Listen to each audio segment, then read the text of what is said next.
परेशानी की बात है कि अभी तक सूरत हाल वाज़ेह नहीं है। वो आपने सुना होगा कि नए परिंदों को उड़ने में वक्त तो लगता है, तो इस दफ़ा पुराने परिंदों को उड़ने में भी थोड़ा वक्त लग रहा है। जब मफाहमत जो है वो जब मफादात की बुनियाद पर की जाए तो थोड़ा वक्त लग जाता है।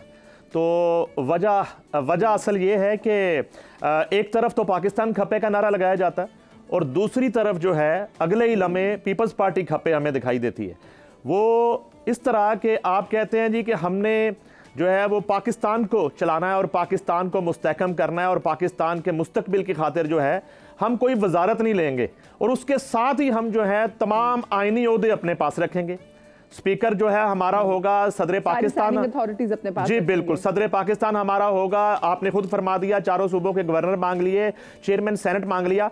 तो ये वो वजह है कि जिसकी वजह से अभी तक ताखीर हुई। अब इस मरतबा थोड़ा सा आसिफ अली जरदारी साहब जो हैं उनका कार्ड इसलिए अभी तक कामयाब नहीं हो सका कि मुस्लिम लीग नून की जो सीनियर क़यादत है उन्होंने भी कैटेगोरिकली मियां नवाज शरीफ साहब से ये कह दिया है। नंबर वन, एक तो वो बात है जो शायद मियां साहब को उस मीटिंग में ना कही गई हो, बोर्ड की उस मीटिंग में ना कही गई हो, ऑन दी रिकॉर्ड ना कही गई हो कि वोट जो है वो मियां नवाज शरीफ का तो वजीर आजम शहबाज शरीफ क्यों। एक तो बड़ी रिजेंटमेंट ये भी पाई जा रही है मुस्लिम लीग नून की क़यादत में कि अचानक से ऐसा क्या हुआ कि मियां शहबाज शरीफ जो हैं वो वज़ीर आज़म के उम्मीदवार बन बैठे।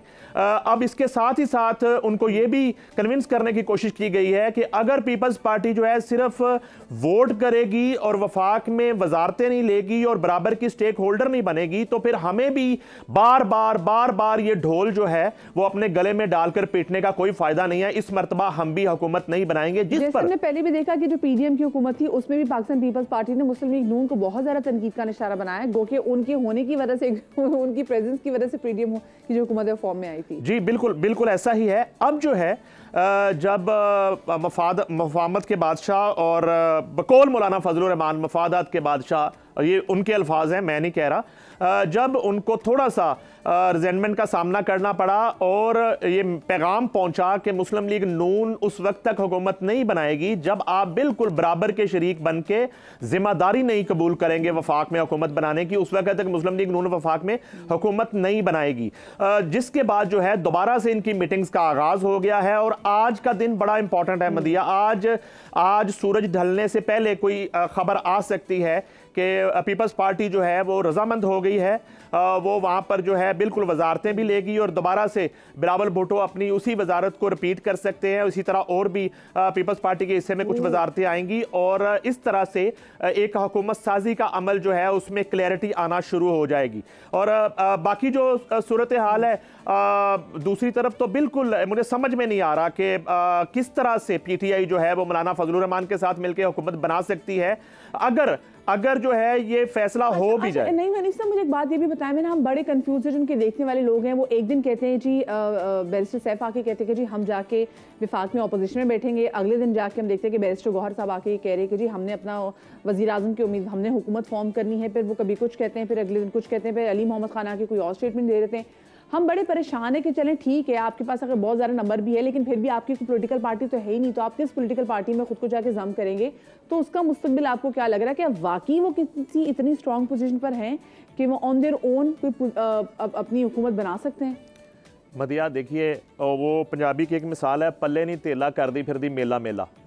आपके पास नंबर्स हैं ही नहीं, कौन से नंबर्स की बात ये कर रहे हैं आप? 100 नंबर्स की बात करते हैं, सेंचुरी मुकम्मल कर ले, या 97 की बात कर रहे हैं। दूसरी तरफ तो नजर आ रहे हैं नंबर्स ना, दूसरी तरफ जो है अगर 79 पे नून लीग है, 54 पे पीपल्स पार्टी है, एमक्यूएम 17 पर इस वक्त मौजूद है और उसके बाद बाप पार्टी है, आईपीपी की 3 नशिस्तें हैं, काफ लीग की नशिस्तें हैं। ये तो हुकूमत बन गई, मैंने बना दी आपके सामने। अब हम बात इनकी अगर कर लें तो ये जो नंबर्स बता भी रहे हैं, इन्होंने अभी तक एक मुश्तरका इजलास किया है जीते हुए आजाद उम्मीदवारों का, जो इनका कहना है कि वो पीटीआई के हमायती याफ्ता उम्मीदवार हैं, तो सिर्फ 54 या 55 लोग इस्लामाबाद में इकट्ठा कर सके हैं। बाकी लोगों का इनको पता भी नहीं है वो कहां पर मौजूद हैं, उनसे इनका कोई राब्ता नहीं है, ना इनसे कोई राब्ता कर रहा है।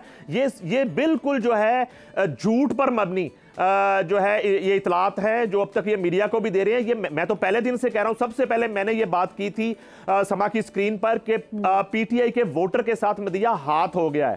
बहुत से ऐसे लोग हैं जो अबानी चेयरमैन की तस्वीर लगाकर और पीटीआई का झंडा लगाकर उन्होंने वोट ले लिया, मगर वो आपको हुकूमत साजी के वक्त वो इनके साथ इवन ऑपोजिशन बेंचेस पर बैठे हुए आपको दिखाई नहीं देंगे। उन्होंने कहीं और ही जाना है, उन परिंदों ने कहीं और उड़ना है, वो उड़ान भरने के लिए तैयार हैं। और उनमें से बहुत सारे ऐसे हैं, जैसे बहुत से पंजाब में अभी ज्वाइन कर चुके हैं, मुस्लिम लीग नून को ज्वाइन कर चुके हैं, पीपल्स पार्टी को ज्वाइन कर रहे हैं और दीगर जमातों में जा रहे हैं। और इसी तरह वफाक में वसीम कादर ने आगाज किया, उसके बाद 2 से 3 MNA ज्वाइन कर चुके हैं और एक की इतला है कि वो आज ज्वाइन करने जा रहा है। तो इस तरह की सूरत हाल में आप किस तरह नंबर्स पूरे कर रहे हैं। और मौलाना फजलुर रहमान जो हैं, उनका एक छोटा सा मसला मैं आपसे अर्ज कर दूं। मौलाना फजलुर रहमान की पीटीआई के अंदर जो है वो मकबूलियत तो बहुत हो चुकी है, कबूलियत नहीं हो रही।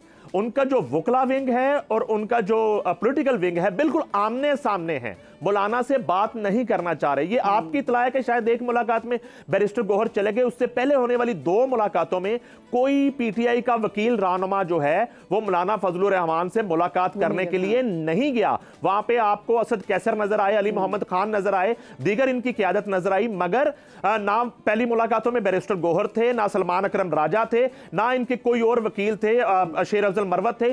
कोई जो है मौलाना से बात करने के हक में नहीं है। आप मौलाना से बात कर भी लेते हैं तो उनके पास कितने नंबर्स हैं कि आप जो है वो जो एक पीडीएम इत्तेहाद हाल में आपको लगता है कि भाई नहीं हनीफ साहब कि मौलाना साहब जो हैं वो अपनी ईगो की वजह से जाके उनके साथ बैठ जाएंगे, या फिर अभी भी मौलाना साहब थोड़ा सा टाइम दे रहे हैं पाकिस्तान पीपल्स पार्टी और मुस्लिम लीग नून को कि चीजें थोड़ी बहुत बेहतर करो? आप मुझसे खबर ले लें, आप खबर ले लें, आप जो है खबर ले लें मुझसे। खबर ये है, मौलाना साहब का मसला ये है कि मौलाना साहब जो है अभी आज और कल में बात करेंगे पीडीएम इत्तेहाद से या पीपल्स पार्टी नून लीग एमक्यूएम इत्तेहाद से कि उन्हें बलूचिस्तान में हुकूमत बनाने दी जाए।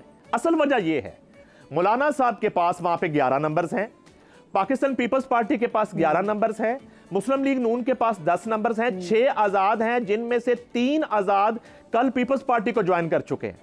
अब पीपल्स पार्टी के 14 नंबर्स हैं और 10 नंबर्स मुस्लिम लीग नून के हैं। 26 वोट चाहिए बलूचिस्तान में हुकूमत बनाने के लिए। तो मौलाना साहब जो हैं ख्वाहिशमंद ये हैं कि उन्हें बलूचिस्तान में हुकूमत बनाने दी जाए, तो वो वफाक में भी जो है वो नून लीग और पीपल्स पार्टी एमक्यूएम के साथ बैठने के लिए तैयार हो जाएंगे। मगर मेरे पास ये अगली इतला भी है कि मौलाना साहब को किसी सूरत बलूचिस्तान में हुकूमत बनाने के लिए ग्रीन सिग्नल नहीं दिया जाएगा।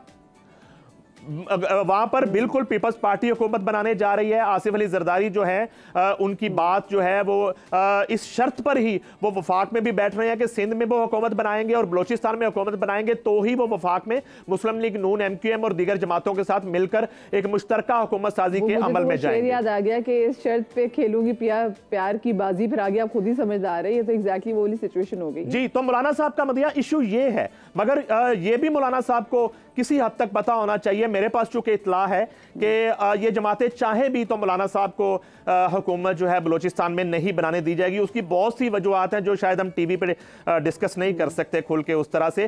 तो सूरत अब ये है कि मौलाना साहब जो है वो क्या हासिल करेंगे। अब पीटीआई के साथ बैठेंगे भी और कुछ 2 हफ्ते कबल तक जिस कदर तनकीद होती थी मौलाना साहब के ऊपर, और मौलाना साहब जिस तरह से यहूदी एजेंट से लेके और मुख्तलिफ अलकाबात से नवाजते थे और इनको जिन जिन अलकाबात से नवाजा जाता था, जिस तरह से जो है इनके तज़हीक आमेज जो है वो गुफ्तगू की जाती थी इनके बारे में, और आज जो है और सिर्फ ये मौलाना साहब जो है एक असाब की इस वक्त लड़ाई चल रही है, मनाने की कोशिश करेंगे आसिफ अली जरदारी को और मियां नवाज शरीफ को कि किसी तरह से उन्हें एक सोबा दिया जाए। कब खास है हमने देखा कि हमारे अवाम को इतनी जल्दी पागल बनाया जाता है। एक तरफ हम देखते हैं कि पाकिस्तान तहरीक इंसाफ ने भी जो बयानिया था कि जी इम्पोर्टेड हुकूमत नामंजूर, उसके बाद हमने देखा जी कि जो बानी पाकिस्तान तहरीक इंसाफ है उन्होंने भी कहा जी उनकी हुकूमत गिराई है अमेरिका ने, फिर उन्होंने कहा जी हमने तो कहा ही नहीं अमेरिका ने गिराई है।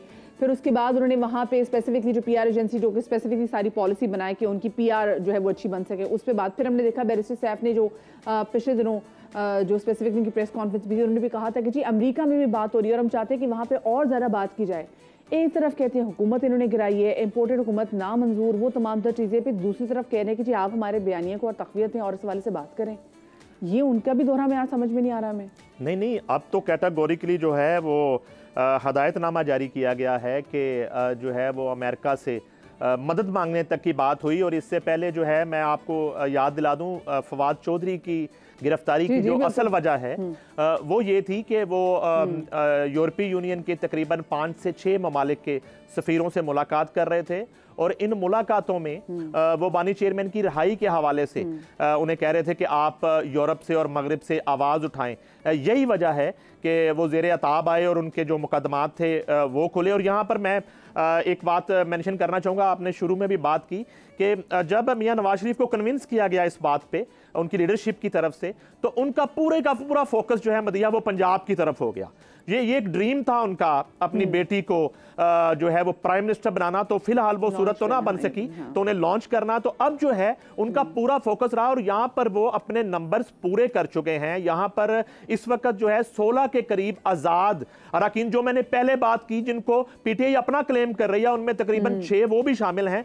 16 जो है उन्हें ज्वाइन कर चुके हैं। डेली की बुनियाद पर ज्वाइनिंगों का सिलसिला जारी है। तकरीबन 4 से 5 जो है आजाद उम्मीदवार आईपीपी को ज्वाइन कर चुके हैं 2 रोज कबल, और ये इनमें से भी तकरीबन 2 वो हैं जो पीटीआई के हमायत याफ्ता उम्मीदवार थे। तो किस तरह से वो नंबर्स क्लेम कर रहे हैं। और यहां पर मियां नवाज शरीफ का पूरा फोकस जो है इस वक्त वो पंजाब हुकूमत, मुस्तहकम और मजबूत पंजाब हुकूमत बनाना है। और इस वक्त पंजाब में सादा अक्सरियत हासिल कर चुकी है मुस्लिम लीग नून, और शायद थोड़ा सा कहीं ना कहीं पंजाब का तो हमें पता है कि पंजाब में ऑफकोर्स मुस्लिम लीग नून ही जो हुकूमत है फॉर्म करने के लिए जा रही है। और विफाक में आप जैसे कहा कि सूरज ढलने से पहले आज पता चल जाएगा, जो फॉर्मूला भी है वो भी सामने आ जाएगा, जिसमें आपने कहा कि पाकिस्तान पीपल्स पार्टी पे वजारतें भी लेगी।